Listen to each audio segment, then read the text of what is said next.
Good morning po, Sir, Mr. Vice President. Ang papa niyo po ang naggawa ng decision against all Filipinos na may libing si Marcos Sr. sa libigan ng mga bayani. Ano na po nangyari ngayon? Nakalimutan na po ba ng nakaupo ngayon? Maraming salamat. Hindi ko alam. Pero isang beses sinabihan ko talaga si Senator Aimee.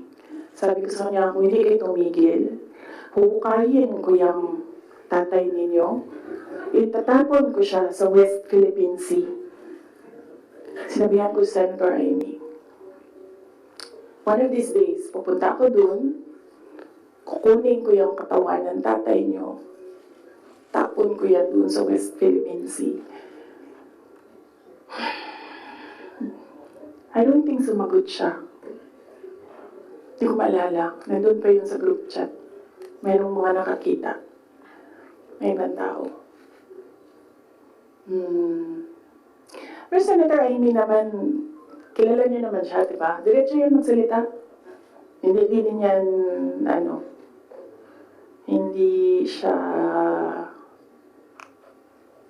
she's I believe, a sincere person.